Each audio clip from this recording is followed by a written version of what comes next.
السلام عليكم ورحمة الله وبركاته. وعليكم السلام ورحمة الله وبركاته.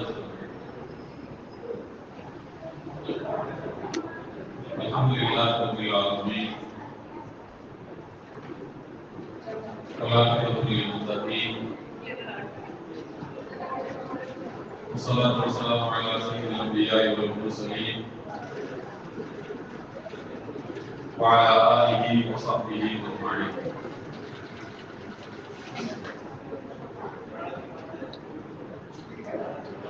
உடுமலை மணப்புக்குளம் வட்டார ஜமாத்துல் உலமா சபையும்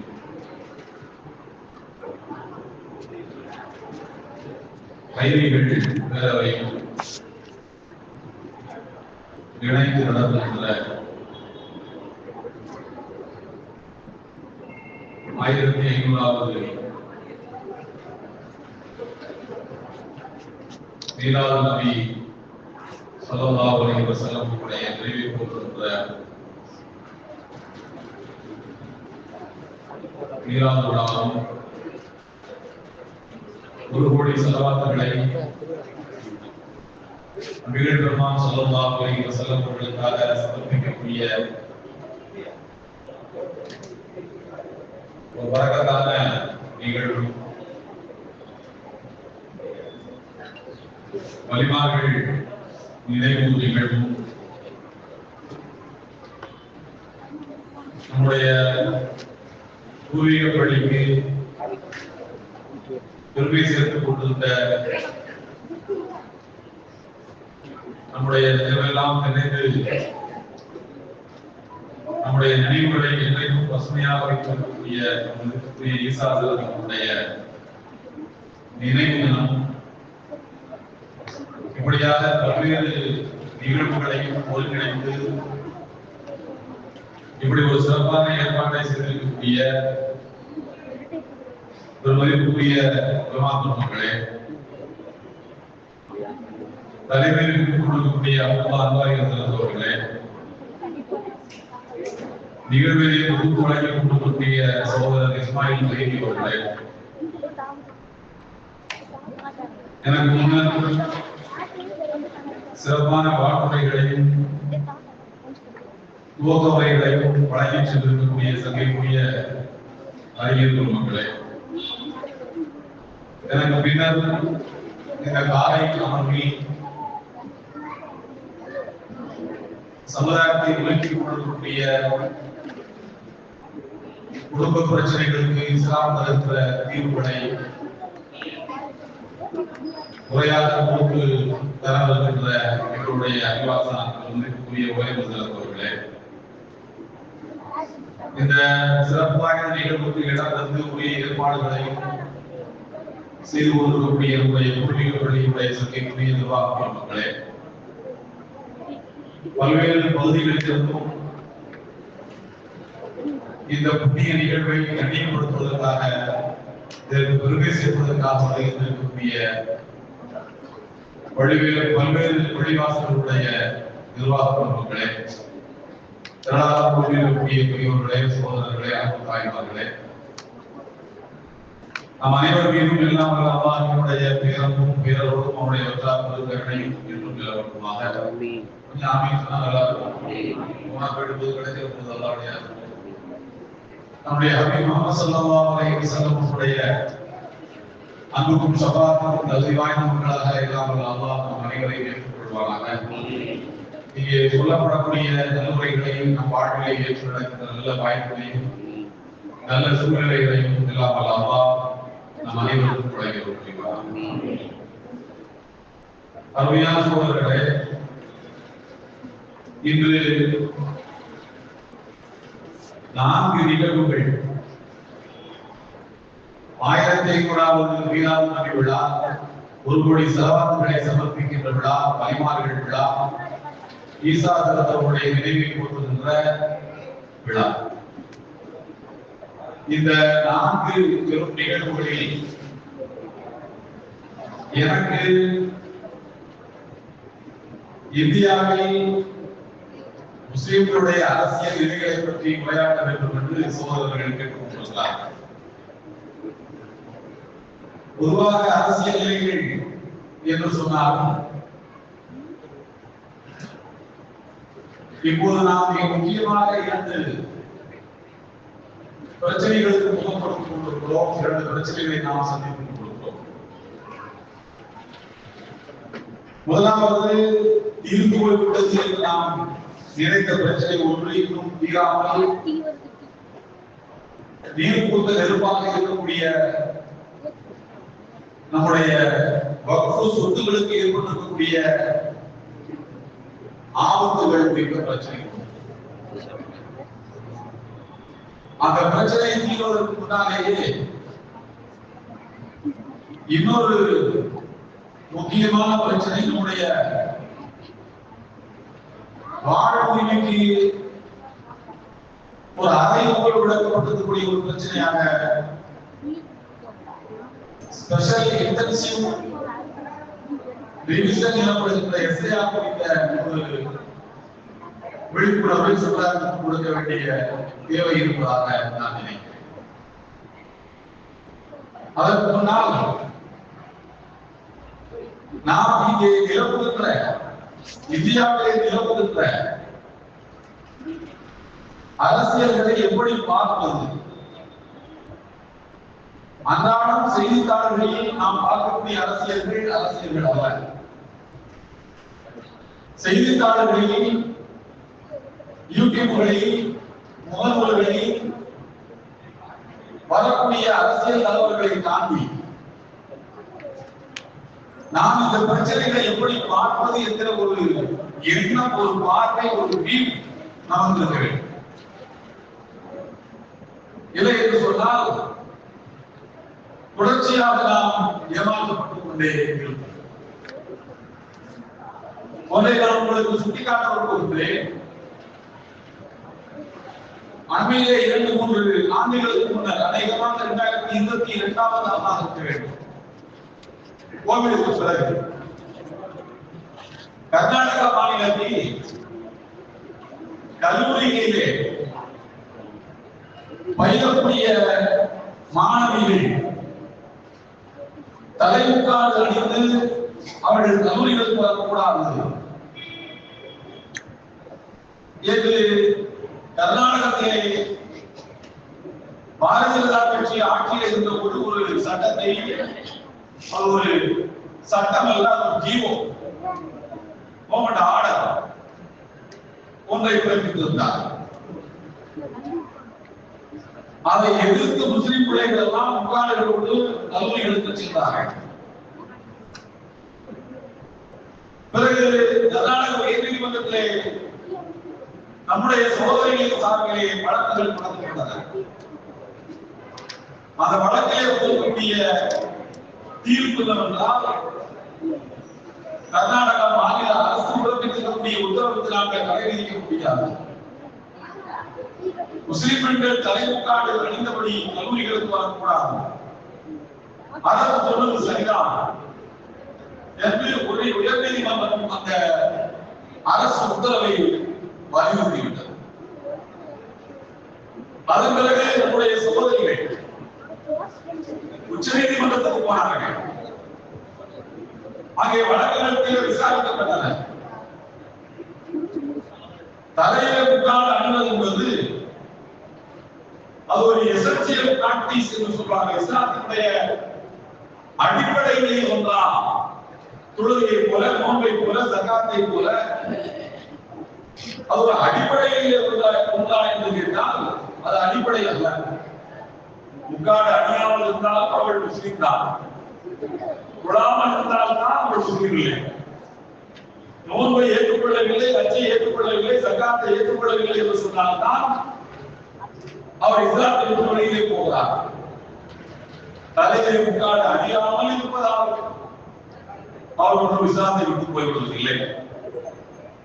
எனவே அது எசென்சியல் பிராக்டிஸ் எனப்படுகிற இஸ்லாமுடைய அடிப்படை கூறுகளில் வராது.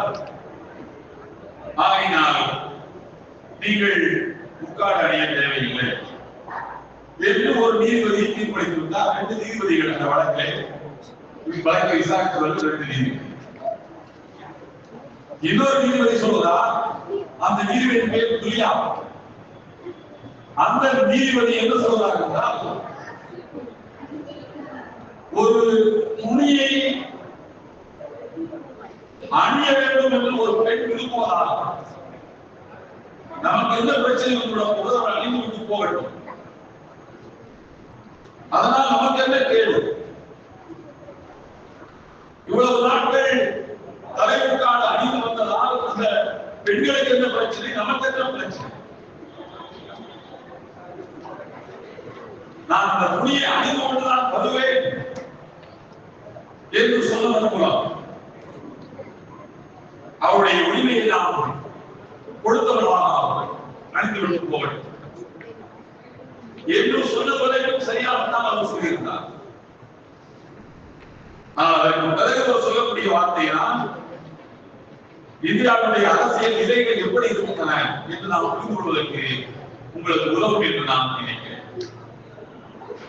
அந்த தீர்ப்பிலே நீதிபதி புலியாகவே இரண்டாவது பகுதியை சொல்லுவார், இந்த பெண்களுக்கு நீங்கள் புகார் அணியக்கூடாது என்று நாம் தடை விதித்தால் அவருடைய பெற்றோர்கள் கல்லூரிகளுக்கு அனுப்ப மாட்டார்கள். கல்லூரிகளுக்கு அந்த பெண்களை பெற்றோர்கள் அனுப்ப மறுத்தால் அவளை எங்கே கொண்டு போய் சேர்ப்பார்கள் என்றால், தரம் குறைந்த அறிவியலுக்கு எதிரான மத கல்வியை படிப்பதற்கு தான் அனுப்புவார்கள். பேசாதவர்கள் புகாரை போட்டுக் கொண்டு கல்லூரிகளுக்கு வரட்டும். நாம் கொடுக்கக்கூடிய செக்யூலர் எஜுகேஷனை, மதச்சார்பற்ற கல்வியை அந்த பிள்ளைகள் படிக்கட்டும். பிறகு தானாக அவர்கள் அந்த துணியை எடுக்க வேண்டும். அதுதான் சரியே நன்றி, நாம் கட்டாயப்படுத்தி எடுக்க வேண்டும் என்று சொல்லக்கூடாது என்று சொல்றார். இந்த தீர்ப்புடைய உற்பத்தியை பார்த்தால் ஏதோ பெண்களுக்கு உரிமை, இஸ்லாமிய பெண்களுக்கு உரிமை, இஸ்லாத்தின் உரிமை, மைனாரிட்டிகளுக்கான உரிமை என்று நீதிபதி பேசியதை போல நமக்கு தோன்றும். ஆனால் பின்னாலே வரக்கூடிய வார்த்தை, நாம தான் கல்வியை எப்படி கொடுக்கிறோம்?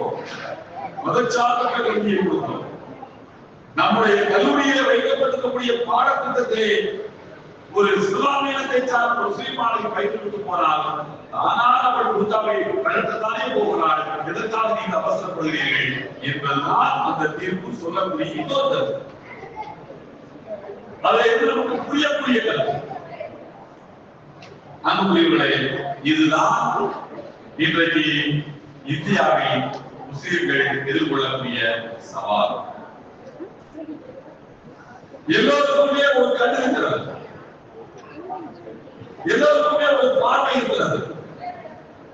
இஸ்லாத்தின் மீது, முஸ்லிம்களின் மீது ஒரு பார்வை இருக்கிறது. நான் சில இதர சமுதாயங்களை சார்ந்த தலைவர்களோடு சில கருத்தியல் ரீதியான உரையாடல்களை வைத்துக் கொள்வது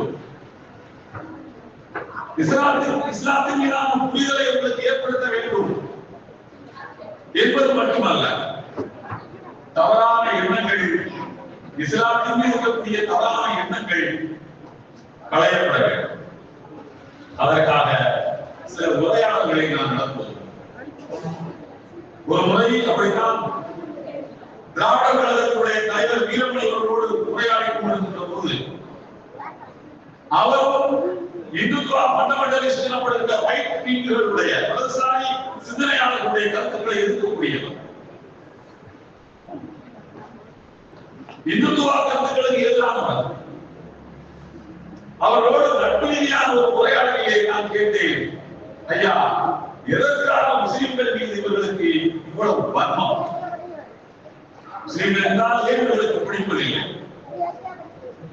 ஏன் எங்கள் மீது இவர்களுக்கு இவ்வளவு வன்மம், இவ்வளவு எரிச்சல், இவ்வளவு கோபம்?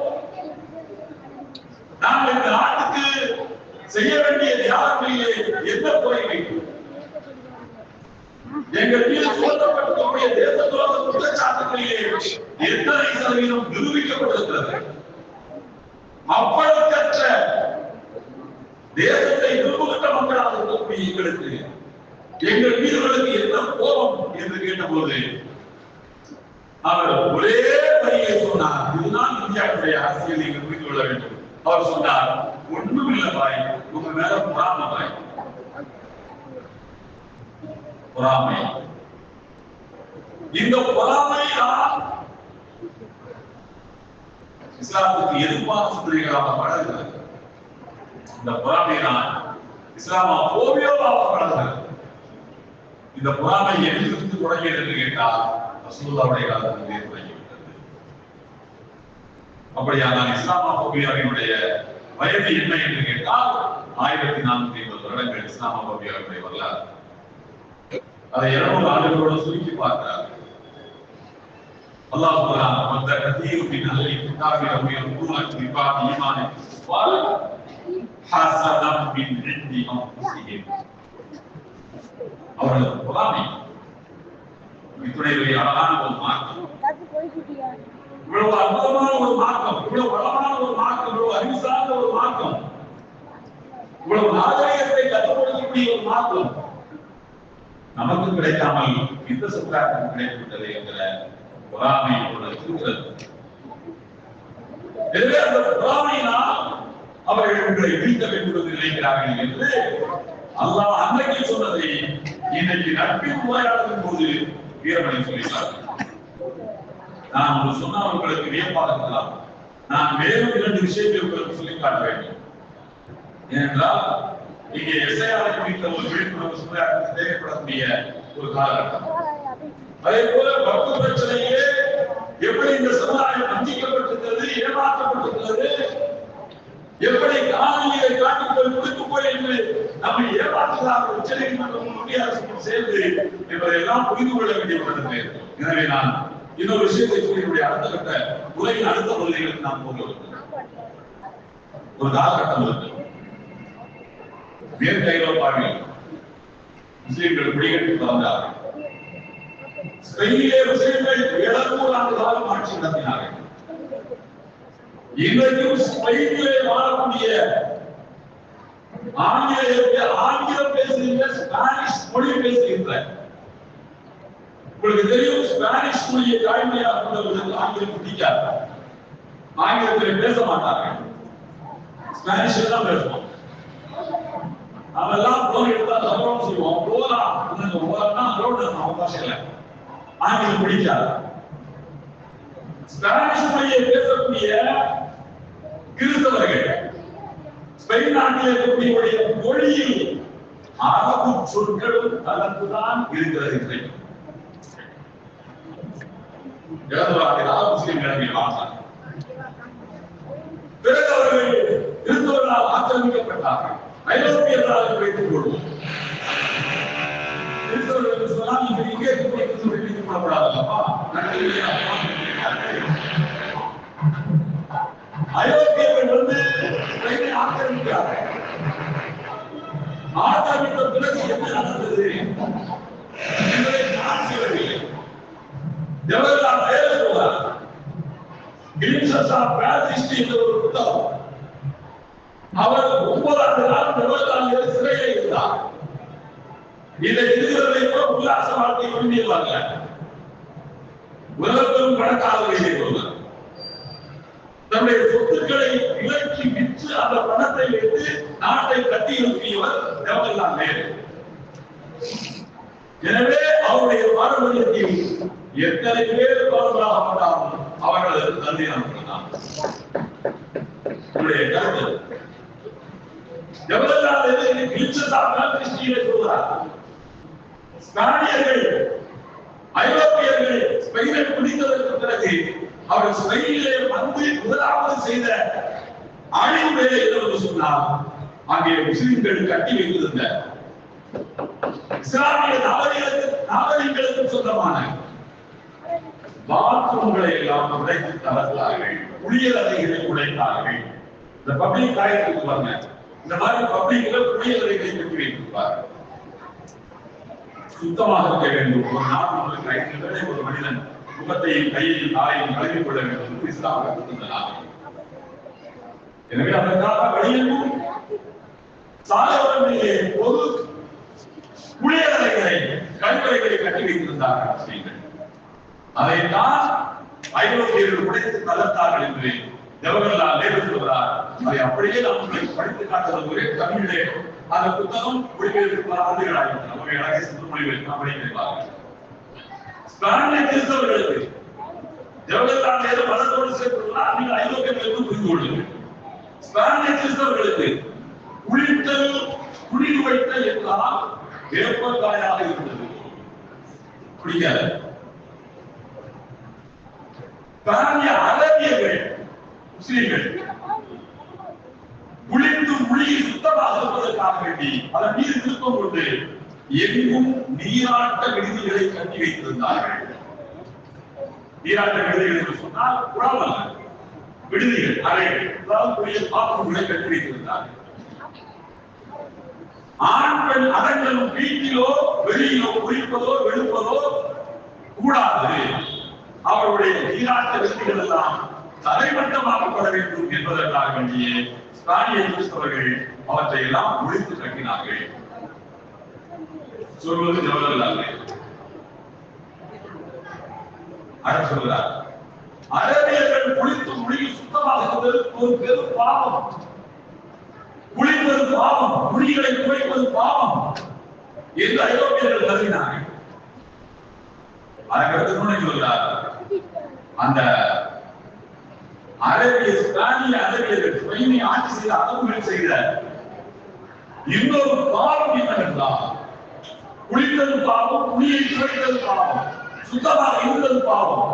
யாருடைய பார்வையில்? ஐரோப்பியர்கள் பார்வை. குளித்ததும் துணியை துவைத்ததும் அவர் அரபுகள் செய்த ஒரு பாவம். இன்னொரு பாவம் என்னவென்றால், அவர்கள் மத துவேஷம் இல்லாமல் எல்லோரையும் ஒன்றுபோல் நடத்தினார்கள். அதுவும் ஸ்பானிய அரபுகள் செய்த ஒரு பாவம் என்று ஐரோப்பியர்கள். மனிதனை எப்படி சிந்திக்க சொல்லலாம், மனிதனை எப்படி ஆராய்ச்சி செய்ய சொல்லலாம், நம்முடைய உடலை எப்படி திறந்துவிடலாம், ஏன் நீ கல்லூரிகளை திறந்தாய், ஆய்வு மன்றங்களை திறந்தாய் என்று முஸ்லிம்கள் மீது ஐரோப்பியர்களுக்கு ஒரு வகையான பொறாமை இருந்தது, வெறுப்பு இருந்தது.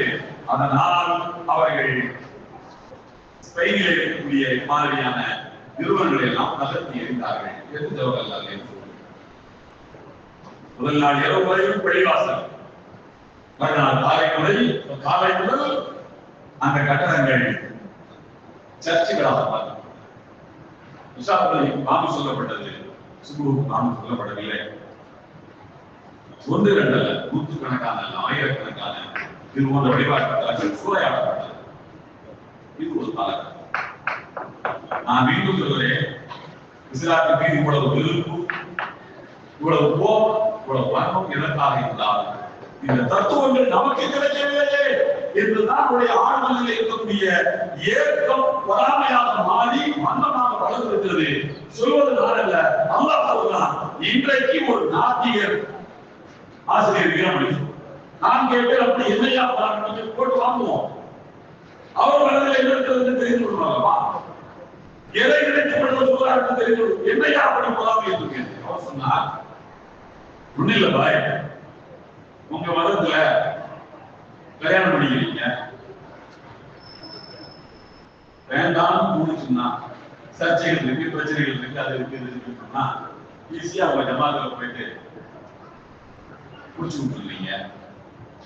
அந்த அம்மா முடிச்சு முடியாதா இருக்கலாம், கொடுத்த மற்றவனா இருக்கலாம், அப்படின்னா அது ஜமாத்துல போய் சொல்லி அது விடுதலை ஆகிக்கிறது. ஈஸியா பிரிந்து போவதற்கான வழிகள் இருக்கின்றன. இவங்க மாட்டிட்டு முடிக்கிறோம், கல்யாணம் நிலவை உள்ள மனுஷன் மாட்டிட்டு முடிக்கிறான், தப்பிக்க வழி தெரியல. உங்கள் அந்த வழி ஈஸியா இருக்கு. தாங்க சுத்தமா இருக்கீங்க, அத்தை பூசிக்கிறீங்க, நல்லா சாப்பிடுறீங்க, பிரியாணினாலே இருந்ததுதான் வாயில. சில பேர் பாத்தீங்கன்னா கல்லாவோட பிரியாணி கடையில கல்லாவை தான் தூக்கி போடுவோம், உழவு கூட போட மாட்டான். ஏன்? அது அவனுக்கு அந்த கடை அதெல்லாம் அறுத்து பிரியாணி பண்ற கடைன்னு கஸ்டமரை இழுக்கிறதுக்கான ஷோகேஸ் மாதிரி ஒரு ஷோ காட்டுறாங்க. நல்லா சாப்பிடுறீங்க, நல்லா சொல்றீங்க, சுத்தமா இருக்கிறீங்க, நல்ல மகிழ்ச்சியா இருக்கீங்க, இதெல்லாம் பார்த்தா அவங்க பொறாம வராம என்ன பண்ணுவோம்? இதுதான் நம் மீதியே இந்த பொறாமையும் விருப்பம் வருகிறது என்பதற்கான அடிப்படை புள்ளி. இந்த பொறாமையை அகற்ற வேண்டும் என்றால் அதனுடைய மனசு சுத்தமாக இருக்கிறார். எனவேதான் இந்த தத்துவத்தை, இந்த மாற்றத்தை எல்லோருக்கும் இஸ்லாம் திறந்து வைக்கிறது. நீ மதத்தால் எங்கேயும் உணர்ந்திருக்கலாம், நீ எந்த சாதியை சார்ந்தவராக இருக்கலாம், இஸ்லாத்தின் கதவுகள் உலகாக இன்னும் திறந்தே இருக்கிறது. இந்த வழியில் நீயும் வந்து அடைக்கலம் கொள்ளலாம். இஸ்லாமுடைய அரவணைக்கு எப்போதும் தயாராக இருக்கிறது. யாருமே இஸ்லாத்துக்கு எந்த விருப்பம் கிடையாது. இஸ்லாம் யாரையும் வெறுக்கவில்லை, எல்லோரையும் அரவணைக்கிறது. இந்த தத்துவத்தை பிரச்சாரம் செய்ய வேண்டிய கடமை என்பது இது முதலாவது. அடுத்து இதே அடிப்படையாக நீங்கள் சிந்தித்து பாருங்கள். வக்ஃப் திருத்த சட்டம் 2025 பாராளுமன்றத்தை தாக்கல் செய்தார்கள். அதை எதிர்த்து உச்ச நீதிமன்றத்துக்கு போனோம். உச்ச நீதிமன்றத்தில் முதல் கட்ட தீர்ப்பு வழங்கி இருக்கிறார்கள். அது ஜட்ஜ்மெண்ட் என்றுதான் அதனுடைய ஜட்ஜ்மெண்ட் வெப்சைட்ல வருது. ஜட்ஜ்மெண்ட் என்றுதான் இருக்கிறது. ஆனாலும் அதற்கு கன்சிடரேஷன் என்பதற்கு பெயர். அதாவது முதல் கட்ட தீர்ப்பு. இன்னொரு தீர்ப்பு வரப்போகுது. அது என்ன சொல்ல போறாங்கன்னு தெரியாது. முதல் கட்ட தீர்ப்பிலே சில கொடூரமான பகுதிகள் இருந்தன. நாம் எல்லோரும் தெரிந்து கொள்ள வேண்டியதற்காக இந்த தீர்ப்பை 124 தீர்ப்பை ஆய்வு செய்வதற்காக சட்ட நிபுணர் குழுமத்தை ஜமாத்துல் மாஸ்டரின் சார்பில் நியமித்தவர்கள் நமக்கு அறிக்கைகளை தந்திருக்கின்றார்கள். இது விரைவாக அதை தமிழிலே கொண்டு வருவதற்கு நாங்கள் முயற்சிக்கின்றோம். பின்னால ஃபைனல் ஜட்ஜ்மெண்ட் வந்ததற்கு அப்புறமாக அதை எழுதி சேர்த்திருக்கிறோம். அதிலே ஒரு வாசகம் திரும்ப இடம் வருகிறது. எங்களுடைய அறிக்கையை நாங்கள் குறிப்பிட்டிருக்கிறோம். பக்கம் 83, 84 சம்திங் 5 இடங்களிலே ஒரு சொல் திரும்ப சொல்லப்படுகிறது. என்னவென்றால் கிளவர் டிவைஸ் என்ற ஒரு வார்த்தை. உங்களுக்கு தெரியும், கிளவர் டிவைஸ் என்றால் ஒரு தந்திரமான ஆயுதம். டிவைஸ்னா ஆயுதம். கிளவர்னா வெளிப்போறதுக்கு முன்னே காட்டுறது உள்ளே வச்சுக்கிறது. கபடமான, மர்மமான, தந்திரமான ஒரு ஆயுதம் என்ற சொல்லை அந்த கன்சர்வேஷன்ல முதல் ஜட்ஜ்மெண்ட்ல முதல் தீர்ப்பிலே தந்திருக்கிறார். என்ன சொல்லப்படுகிறார்கள் என்றால் நம்முடைய கோரிக்கை என்ன? இஸ்லாத்துக்கு ஒரு மனிதன் வந்துவிட்டால் கலிமா சொல்லிட்டாலே அந்த நிமிடம் வந்து அவன் முஸ்லீம். சரியா? எப்ப வந்து முஸ்லீம் ஆயிட்டானோ அந்த நிமிடத்திலிருந்து இஸ்லாத்தின் எல்லா சட்டமும் வந்து பொருந்தும். அவன் நினைச்சா வக்ஃப் கொடுக்கலாம், 5 வேளை கூட வரணும், எல்லா சட்டமும் அவன் வந்துடும். ஆனா புதிய சட்டம் என்ன சொல்வது என்றால், ஒரு இஸ்லாத்தை ஏற்றுக்கொண்டால் வக்ஃப் செய்யணும்னு நம்ம ஆசைப்பட்டான்னா 5 வருடம் கழித்துதான் வக்ஃப் செய்ய முடியும். 5 வருஷம் கழித்துதான் வக்ஃப் செய்ய முடியும். நான் சேலஞ்ச் பண்ணிருக்கோம், இப்படி பண்ணக்கூடாது என்று சொன்னார். உச்ச நீதிமன்ற தீர்ப்பு நல்ல இந்த சட்டம் சரியானது உச்ச நீதிமன்றம் சொல்றது. 5 வருஷம் கழிச்சுதான் ஒருத்தர் வக்ஃப் செய்ய முடியும் முஸ்லீம் ஆனாங்களா? ஏன் என்பதற்கு அது சொல்லக்கூடிய காரணம் தான் கொடூரமானது. அந்த காலத்துல இப்படி ஒரு பழக்கம் இருந்துச்சான் சொல்றது. 1973 ஒரு முசல்மான் வக்ஃப் ஆக்ட் ஒன்று இருக்கு. அந்த சட்டம் கொண்டு வரப்பட்டதற்கான நோக்கத்தை இந்த நீதிபதி சொல்றார், நீதிபதி கவாய் சொல்றார். என்னன்னா, ஒருத்தர் வந்து வேறு மதத்தில் இருக்கிறார், புத்தராவோ, சீக்கியராவோ, கிறிஸ்துவராவோ, இந்துவாகவோ ஏதோ ஒரு மதத்தில் அவர் இருப்பார். இருந்து யாரையாவது கடன் வாங்கியிருப்பார் இல்லையா? மனுஷன் தான் கடன் வாங்குவாங்கல்ல, கடன் வாங்கியிருப்பார். 5 லட்சம் 10 லட்சம் கடன் வாங்க. இவருக்கு சொத்து நிறைய இருக்கு, 20 லட்சம் 30 லட்சம் சொத்து இருக்கு. வாங்கின கடன் 5 லட்சம் 10 லட்சம் தான் உதாரணத்துக்கு. திருப்பி கொடுக்கக்கூடிய பொட்டன்சியல் இருக்கு, அதற்கான தகுதிகளும் வாய்ப்புகளும் இருக்கிறது. ஆனாலும் திருப்பி கொடுக்க கூடாதுன்னு நினைக்கிறாங்க. யாரு? அந்த வாங்கினா இன்னொரு மதத்தை சார்ந்தவர். வாங்கின கடனை திருப்பி கொடுக்க கூடாது, ஏமாத்தணும்னு நினைக்கிறாங்க. நினைச்சுக்கிட்டு என்னடா அவரே கொடுத்த கடனை திரும்ப திரும்ப கேட்டு கொடுத்துருக்க, ரொம்ப கேட்டீங்கன்னா நான் முஸ்லீமா மாறிடுவேன்னு சொல்லலாம். ரொம்ப கடனை திருப்பி கேட்டா நான் முஸ்லீமா மாறிடுவேன். மாறி நான் என்ன பண்ணிக்கணும்டா, என்னுடைய 30 லட்சம் ரூபாய் சொத்தையும் வக்ஃப் செஞ்சிருவேன். 30 லட்சம் ரூபாய் சொத்தையும் வக்ஃப் செஞ்சிருவேன். வக்ஃப் செஞ்சிட்டா அது போனது யாரு? நீங்க அல்லாஹ். வக்ஃபுடைய பேஸ் அடிப்படை என்னன்னா சேஞ்ச் ஆஃப் ஓனர்ஷிப். நேற்று வரைக்கும் நான் ஓனர், நான் வக்ஃப் செஞ்சிட்டா நான் ஓனர் கிடையாது. யாரா ஓனர்? அல்லாஹ். அது சொத்து உரிமையாளர் யார்? வாங்கின கடனை திருப்பி கொடுக்காத ஒரு இந்துவோ கிறிஸ்துவோ வேற எந்த ஜாதிக்காரோ யாரோ ஒருத்தர் திருப்பி கொடுக்க கூடாதுன்னு நினைச்சிட்டு இஸ்லாத்துக்கு போயிட்டு அந்த சொத்தை வக்ஃப் பண்ணிடலாம். இதுதான் கிளவர் டிவைஸ். அதாவது இஸ்லாத்துக்கு மாறுவதை ஒரு தந்திரமான ஆயுதமாக பயன்படுத்துகின்றார்கள். எதை போல என்று கேட்டால், தான் விரும்பிய பெண்ணை முதல் மனைவி இருக்கவே இன்னொரு பெண்ணை கல்யாணம் பண்ண வேண்டும் என்று விரும்பினால் இஸ்லாத்துக்கு போய் கல்யாணம் பண்ணிக்கலாம் அப்படின்னு நினைக்கிற மாதிரி, இன்னொரு பேச்சு கல்யாணம் பண்ணா அரசு பண்ண முடியும், ரெண்டாவது கல்யாணம் அனுமதி இல்லை, அதனால இஸ்லாத்துக்கு போய் கல்யாணம் பண்ணிக்கிறேன் அப்படின்னு வர்ற மாதிரி மேற்கோள்கள் நடத்துறாங்க. இதுல என்ன சொல்ல வராங்கன்னா, ஒரு 100 வருஷத்துக்கு முன்னாடி 200 வருஷத்துக்கு முன்னாடி இஸ்லாத்துக்கு வந்தவன்லாம் ஒண்ணு ரெண்டாவது கல்யாணம் பண்றதுக்காக வந்திருப்பான், அல்லது மாமன்களை திருப்பி கொடுக்காம வந்திருப்பான், அல்லது மீனாட்சிபுரத்துல வந்த மாதிரி சுவாமி மணிக்கு ஆசைப்பட்டு வந்திருப்பான் என்று ஒரு நீதிமன்றமே இந்த வார்த்தையை சொல்லுமானால் இதை என்ன சொல்லுங்க? அந்த ஆசிரங்களை அவர் கொண்டு வருவதால் அப்படி சொல்ல முடியும் என்றால் அதுக்கு என்ன மனவியாதி? இஸ்லாமிய சொன்னாலே ஒரு வெறுப்பொருள் வருவதானே காரணம். இப்படி கோபியாக்களால் பாதிக்கப்பட்டிருக்கக்கூடியவர்கள் தான் அந்த ஆசிரியர்களை வந்து அமர்கிறார்கள் என்பதுதான் இந்தியாவுடைய துர்ப்பாக்கியம் ஏற்படக்கூடிய நிலை. இன்னும் சில மோசமான பகுதிகள் இருக்கின்றன. இந்த ஜட்ஜ்மெண்ட் இல்ல சொன்னா போல ஒதுக்கும். ஆனா வெளியே என்ன சொல்லப்படுகிறது என்றால், உச்ச நீதிமன்றம் சொன்னாலே நாட்டு மக்களுடைய இறுதி போராட்டம் அங்கே போனால் நியாயம் கிடைக்கும் என்று திரும்ப திரும்ப சொல்லி நம்மை நம்ப வைக்கிறார். பாவை மத்திய வழக்கில் உச்ச நீதிமன்றத்துக்கு போனோமே நமக்கு என்ன சொன்னாங்க? வந்துவிட்டானா அந்த நிலத்தை தூக்கி எதிராளிகளுக்கு கொடுத்துவிட்டு அவன் ஓய வேண்டி முடிச்சான். நமக்கு 5 ஏக்கர் தரதா சொன்னாங்க. அந்த 5 ஏக்கர் தந்துட்டாங்களா? எதாவது தெரியுமா?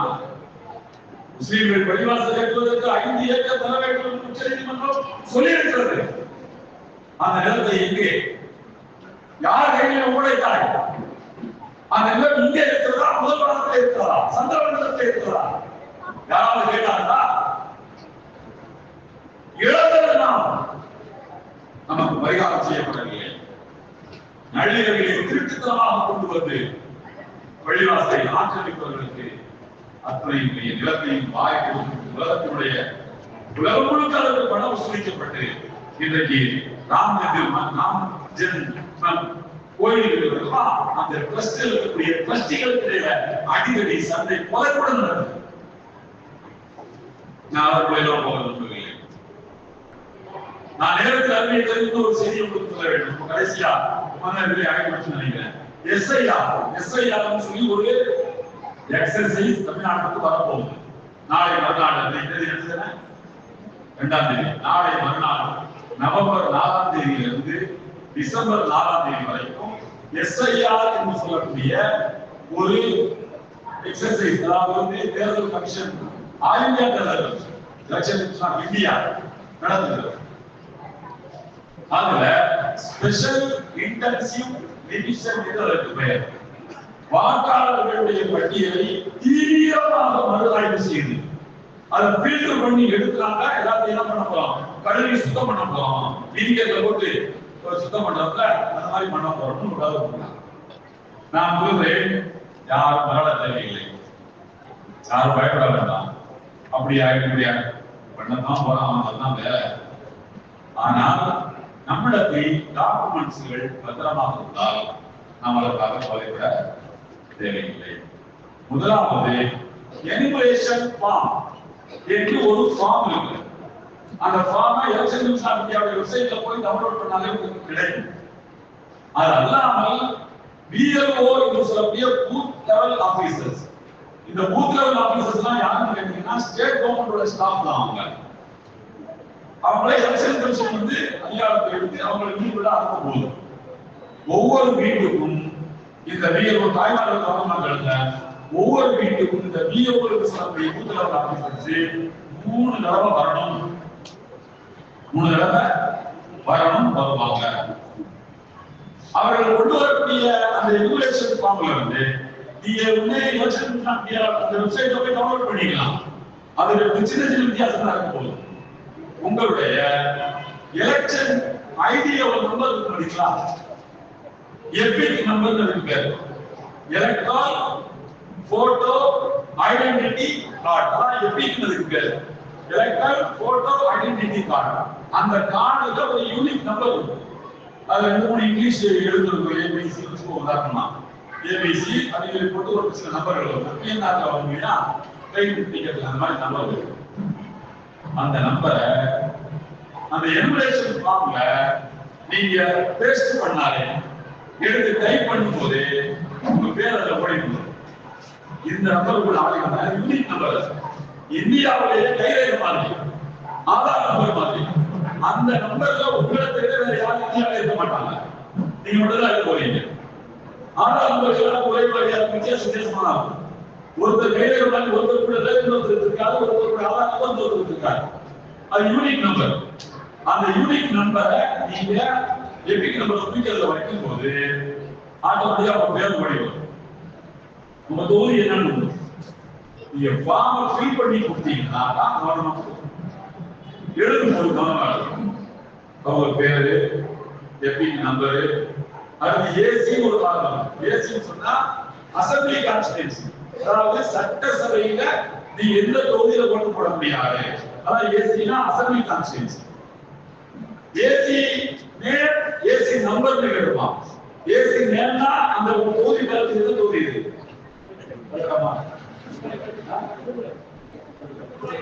உடுமலைப்பேட்டை சட்ட உடுமலை நீங்க போடலாம். இந்த உடுமலை சட்டமன்ற தொகுதிக்கு ஒரு நம்பர் இருக்கும். அது நமக்கு பெரும்பாலும் நமக்கு தெரியாது. ஒன்று பெரிய நம்பர் 140. அது நீங்க வந்து எலெக்ஷன் நீங்க போய் உள்ள வெப்சைட்ல போய் டைப் பண்ணீங்கன்னா தொகுதி எதுக்கு நம்பர் வரும், நம்பர் எதுக்கு தான் தொகுதி வரும். அப்படிதான் அவங்க ஃபிக்ஸ் பண்ணிக்கலாம். ஃபிக்ஸ் பண்ணிட்டு நீங்க ஃபார்ம் ஃபில் பண்ணி கொடுக்குறாங்க. 2002 2003 எடுக்கப்பட்ட வாக்காளர் லிஸ்ட்ல உங்கள் பெயர் இருந்து 2004 எலெக்ஷன்ல நீங்க ஓட்டு போட்டுருந்தீங்கன்னா இப்போ உங்களுக்கு ஓட்டு கண்டிப்பா உண்டு. இப்போ உங்களுக்கு ஓட்டு கண்டிப்பா உண்டு. அதுக்கு அப்புறமாக பின்னால சேர்க்கப்பட்டிருந்தால் அப்பவும் நல்லது.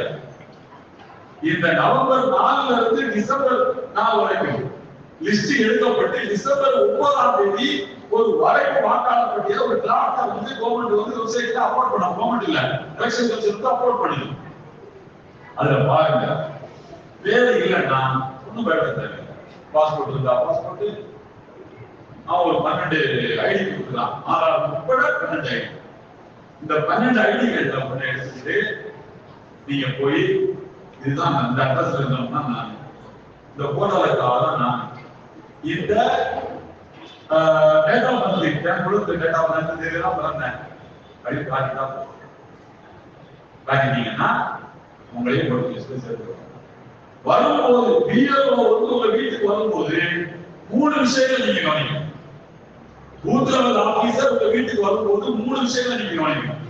முதலாவது, உங்களுக்கு ஒரு சமீபத்தில் எடுக்கப்பட்ட வண்ண பாஸ்போர்ட் புகைப்படம், பாஸ்போர்ட் சைஸ் இருக்கக்கூடிய ஒரு போட்டோ ஒன்று எடுத்து வச்சுக்கீங்க. 4ஆம் தேதிக்கு மேல எல்லா இந்த போட்டோ எடுக்கிற இடத்துல எல்லா வேலையும் கூட இருக்க போகுது. அதை இப்பவே போய் எடுத்துக்கிட்டீங்கன்னா நல்லது. நேற்று முன்னாடி கும்பலா பிரதமர் எடுத்துக்காங்கன்னா ஓகே, 6 மாசம் எடுத்தா கூட ஓகே தான். பாஸ்போர்ட் சைஸ் போட்டோ வர நீங்க ஒட்டணும். அடுத்தபடியாக கொடுக்கக்கூடிய அந்த எலிமினேஷன் ஃபார்ம் ஃபில் பண்ணி கொடுத்தீங்க இல்லையா, அதுக்கு ஒரு காப்பி வச்சுக்கணும். அதுக்கு ஒரு காப்பி கண்டிப்பாக வைக்கப்பட வேண்டும். நாம கொடுத்த என்பதற்கு ஆதாரமாக அதுல வீடியோ எழுதி பண்ணி கொடுப்பாரு, நான் தான் அந்த வீட்டுக்கு வந்தேன் அப்படின்னு சொல்லி. மூணாவது, முதல் கட்டமாக நவம்பர் 4 இருந்து டிசம்பர் 4 வரைக்கும் வீடு வீடாக வரக்கூடிய இந்த எஸ்ஐஆர் என்று சொல்லக்கூடிய இந்த எக்ஸசைஸ் பண்ணக்கூடிய வீடுகோட்டையில எந்த ஆதாரங்களும் நீங்கள் கொடுக்க கூடாது, கொடுக்க தேவையில்லை. என்னுடைய ஆதாரம் பாருங்க, லைசன்ஸ் பாருங்க, ஸ்கூல் எதுவும் அவங்களுடைய காட்டணும் அவசியம் இல்லை, காட்டவே தேவையில்லை, காட்டக்கூடாது. நாம எழுதி கொடுக்கிறது தான் தகவல். இதை அவர்கள் என்ன செய்வார்கள் நான் சொல்றேன். ஏன் கொடுக்க கூடாதுன்னா, ஆல்ரெடி நீங்க கொடுத்துட்டீங்கன்னு சொன்னா உங்களுடைய எலக்ஷன் கமிஷன் ஆக முடியாத உங்களுடைய தகவல்கள் எல்லாம் அவங்கள்ட்ட இருக்கு. இந்த எம்பிக்கு கூட தட்டும் போது இவர்தான் இந்த ஊரை சேர்ந்ததான் எல்லாம் வந்து சமீபத்துல யார் வீட்லயாவது பாப்பா அம்மா அவங்கெல்லாம் இறந்து போயிருந்தாங்க, அவங்களுடைய ஓட்டர் ஐடி எல்லாம் இருந்துச்சுன்னா அது அதோட சேர்ந்து கவர்ல போட்டாரு, பத்திரமா வச்சுக்கல. ஏன்னா நம்மளை எல்லாம் என்ன சொல்லிட்டு இருக்காங்கன்னா, பங்களாதேசத்தின் வழியாக ஊடுருவி அப்படியே முதுகலை போட்டுட்டாங்க, தலை போட்டுட்டாங்க. இது கரெக்டா எவ்வளவு நடந்துச்சா அப்படின்னு சொல்லி கேட்டீங்கன்னா செய்யக்கூடாது. 2004 மன்மோகன் சிங் பிரதமரானார்ல, 2004 இருந்து 2014 வரைக்கும் மன்மோகன் சிங் தான் பிரதமர், அதையாவும் இருக்குல்ல. அந்த ஆளுதான் என்ன பண்ணிட்டாங்க, மங்களாதேசத்துல இருந்து எல்லா முஸ்லீம்களையும் இந்தியாவுக்கு வாங்க வாங்க வாங்க, நீ விடுதலை கட்டை இப்போ நீ பாயிண்ட் இப்போ நீ மத வெளிக்கு போனி 6 ஆண்டுகள் அங்கே குடியுரிமை வாங்கி கொடுத்து அவங்க ஓட்டை வாங்கினா இவர் வந்து பிரதமர் ஆயிட்டாரு. அதனால 2004க்கு பிறகு வந்தவர்களை நம்ம பிரித்து பண்ண போறோம், அவங்களை கண்டுபிடிக்க போறோம். 2004 அப்புறம் யாரெல்லாம் ஓட்டா சேர்ந்திருக்காங்களோ அவங்க தான் போலி வாக்காளர்கள். 2002ல 3ல 4ல ஓட்டு போட்டவங்கலாம் யோகியமான ஓட்டர், அவங்க நாங்க டிஸ்டர்ப் பண்ண மாட்டோம் என்று சொல்றார்கள். நாம மனசுல தான் வந்தோம், என்ன முடியும் அப்படின்னா